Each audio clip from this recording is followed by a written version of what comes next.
हो गए होंगे आप लोग हैरान और परेशान कि ये कौन आकर बैठ गया कैमरे के आगे। आवाज से तो आप लोग पहचान लोगे ना कि कौन बात कर रहा है। जी जी, मैं वही हूँ, शबनम टॉप वॉप। जी, आप लोग हैरान हो रहे होंगे कि मैंने नकाब हटा दिया, फेस रिवील कर दिया। फेस तो ये फिल्टर वाला है, ये देखिए। ठीक है, हो गई आप सबकी तसल्ली। नकाब हटाओ, नकाब हटाओ, नकाब हटाओ, लो हटा दिया मैंने। आई होप कि आज की वीडियो आप सबको पसंद आएगी विद फिल्टर के साथ। इस फिल्टर के साथ आज मैं आप लोगों से ब्लॉग शेयर करने वाली हूँ और भगोड़ी को धोने वाली हूँ, जैसे कि हमेशा मैं धोती हूँ। तो चलिए फिर भगोड़ी को धोना स्टार्ट करते हैं। अस्सलाम वालेकुम, hello everyone, welcome back to Shabnam top walk के साथ। उम्मीद करती हूँ कि आप सब बिल्कुल खैरियत से होंगे और अल्हम्दुलिल्लाह मैं भी बिल्कुल ठीक ठाक हूँ। जी, बात कर लेते हैं भगोड़ी की कि भगोड़ी बहुत ज्यादा कॉन्फिडेंस दिखा रही है और फिर अंदर से परेशान भी है। फिर जो लोग उसको छोड़ छोड़ कर भाग रहे हैं, मिसाल के तौर पर अभी जो बारी आई है वो बबीता की आई है। जी, बबीता भी उसे छोड़कर भागने वाली है और एफर्ट जमा कराने वाली है। लेकिन भगोड़ी जो है वो कोशिश कर रही है कि बबीता को रोका जाए, उसे कुछ रिश्वत दी जाए या फिर उसको मतलब उसकी इतनी तारीफ की जाए कि वो, या फिर उसकी इतनी तारीफ की जाए कि मिसाल के तौर पर वो जैसे लाइव में कह रही थी कि बबीता मेरी बहुत अच्छी सास है, बबीता मेरी बहुत अच्छी फ्रेंड है, बला बला बला। चलो ठीक है, तो हो सकता है बबीता इसकी बात पे आ जाए, क्योंकि बबीता को पैसों की जरूरत है। बबीता ने चैनल खोला हुआ है और चैनल जो है वो सीमा की बदौलत चलता है। तो यहाँ पे बबीता थोड़ी सी डर रही है क्योंकि इसकी रोटी रोजी जो है यूट्यूब से है।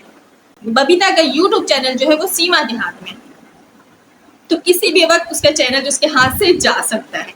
तो बबीता इस बात को लेकर अभी डर रही है। असल में बबीता है अभी कश्मकश में कि वो करे तो क्या करे। उसको अपने ऊपर केस का भी टेंशन है। बबीता को, सीमा को तो नहीं है, आप लोगों को तो पता ही है। सीमा को तो बिल्कुल भी किसी चीज का टेंशन नहीं है क्योंकि वो तो ये बार बार कहती है कि मेरा बाल विवाह का कोई नहीं कर सकता। हाँ जी, हमें पता है तेरा बाल विवाह का कोई भी नहीं कर सकता, कोई भी नहीं कर सकता क्योंकि तेरे सर पर किसका हाथ है। यहाँ भी बोलेंगे तो बेकार में फिर बात का बतंगड़ बन जाएगा, तो मैं बोलना नहीं चाहती। समझदार लोगों के लिए इशारे ही काफी है।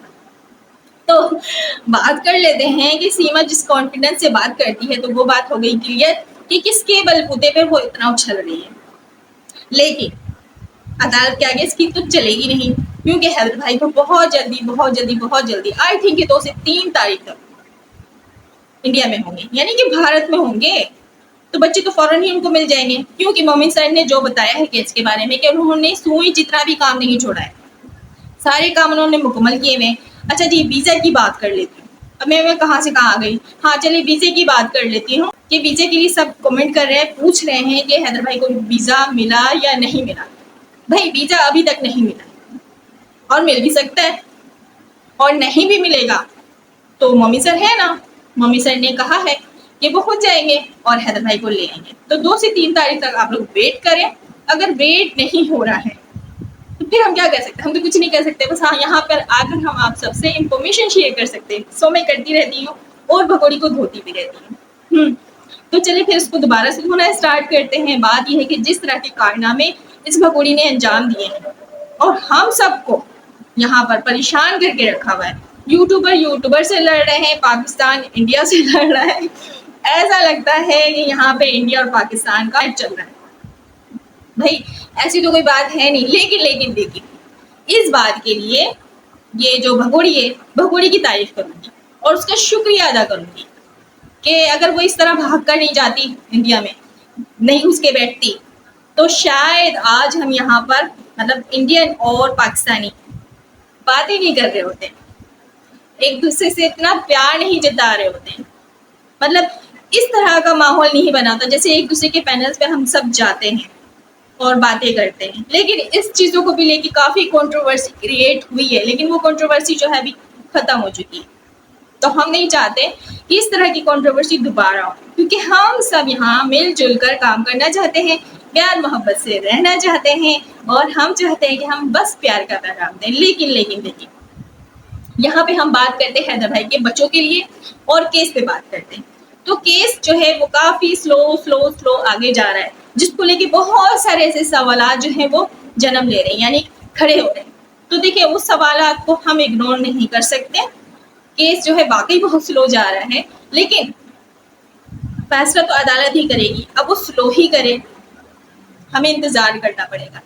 रही बात हैदर भाई के वीजे की, वो भी चंद ही दिनों में बस भारत पहुंचने वाले हैं। अभी आप सब वीजा वीजा ना करें, हो सकता है वीजा उन्हें मिल भी जाए, हो सकता है नहीं भी मिले। बात हो गई क्लियर वीजा की कि वीजा वीजा आप लोग इंतजार ना करें कि वीजा कब मिलेगा। वीजा नहीं भी मिलता है तो भाई मोमिन सर है वो लेकर आएंगे हैदर भाई को भारत, और भगोड़ी का जो है काम तमाम कर देंगे। भगोड़ी जो है खुशफहमी में बैठी हुई है। अभी आपने ब्लॉग में देखा होगा, वो प्रेस कर रही थी सारे कपड़े, इतने सारे कपड़े उठाकर बैठी दिखा रही कि वो बहुत मेहनत करती है। बिल्कुल बिल्कुल, इससे पहले उसने कभी मेहनत नहीं किया, लेकिन जब से उसको पता चला है कि हैदर भाई हिंदुस्तान आने वाले हैं, उसने साल के कपड़े निकाल कर वॉश किए, उसके बाद अभी प्रेस कर रही है। असल में वो तैयारी कर रही है, पता है आप सबको। वो खुश हो गई है कि उसे अब पाकिस्तान भेज दिया जाएगा, क्योंकि वो अंदर अंदर से ना बहुत परेशान है। अब वो भारत में नहीं रहना चाहती।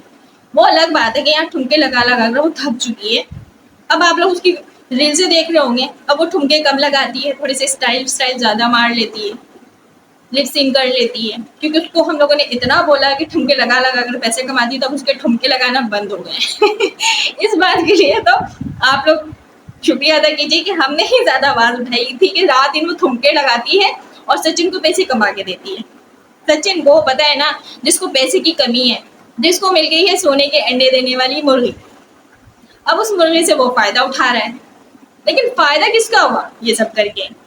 सीमा भगोड़ी ने इतना बड़ा फैसला किया, यहाँ से लीगल तरीके से तो वो दुबई चली गई, वहां से फिर उसने इनलीगल तरीके से ये 2 कंट्री क्रॉस करके भारत में आकर बैठ गई, 4 बच्चे लेकर चली गई, यहाँ से अपना घर जो है वो बेच दिया, सारे पैसे समेटे, रिश्तेदारों को छोड़ा, अपना मुल्क छोड़ा और 4 बच्चों को अगवा करके लेके जाके वहां पे बैठ गई। फिर उसे इतनी मेहनत करना पड़ी, नाच नाच के पैसे कमाने पड़ रहे। मिला क्या भगोड़ी को? कुछ भी नहीं।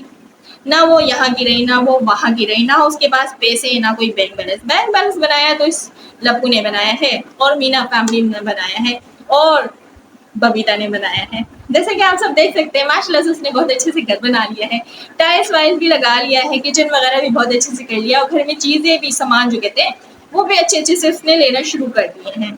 तो फायदा किसका हुआ? मीना फैमिली का हुआ और बबीता का हुआ। भगोड़ी का तो हर हाल में ही नुकसान हुआ। अभी देखिए ना, उससे बच्चे छिन जाएंगे। बच्चे छीनने के बाद फिर इसे तो पाकिस्तान भेजा जाएगा नहीं, यहाँ पे इसका दिल उदास जरूर होगा कि इसके बच्चे से छीन जाएंगे।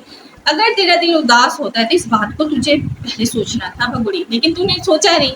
हम तुझे बार बार कहते रहे कि तू गलत है, तूने गलत किया, माफी मांग ले, लेकिन अभी भी तू लाइव करती हो, तब अपना एटीट्यूड दिखाती है, कॉन्फिडेंस दिखाती है। देख, नुकसान हमारा नहीं होगा, नुकसान हर हाल में तेरे ही होगा।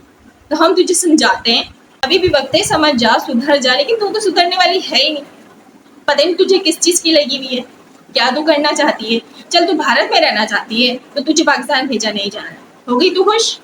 क्योंकि बच्चे मिलेंगे हैदर भाई को, और हैदर भाई आ जाएंगे वापस बच्चों को लेके पाकिस्तान। तू रहेगी वहीं पे भारत में ही, क्योंकि तेरे पे केस है, केस चलेगा, फिर उसके बाद नेपाल में केस चलेगा, फिर तुझे सजा दी जाती है या फिर डिपोर्ट किया जाता है। ये हमारा हेडिक नहीं है, ये हेडिक तेरा है। फिर तू रहना अकेले सचिन के साथ, जितना तुझे ठुमके लगाना है और जितना उसे पका पका कर अपने हाथों से निवाला खिलाना है, या फिर छत पर चढ़ के चांदनी रात करना है, तो करती रहना, हमें कोई फर्क नहीं पड़ेगा। और रही बात आज के बाद तुझे बच्चे, और रही बात जब बच्चे हैदर भाई को मिल जाएंगे तो फिर कभी भी तुझसे बच्चे मिलेंगे नहीं। फिर कब मुलाकात हो ये तुझे भी नहीं पता, हमें भी नहीं पता। तो हो गया ना तेरा हर हाल में नुकसान। इसीलिए कहते थे कि ना तू घर की रही, ना घाट की रही, ना तेरा दीन है ना ईमान है, तो कहीं की नहीं रही। खैर, मैंने अपना ब्लॉग आप लोगों से छोटा सा शेयर कर दिया है। आई होप कि ब्लॉग अच्छा लगा होगा। अच्छा लगा तो सब्सक्राइब कीजिए, लाइक कीजिए, प्यारा सा कमेंट्स कीजिएगा और लाइक जरूर ठोक दीजिएगा। इजाजत दीजिए, अल्लाह हाफिज।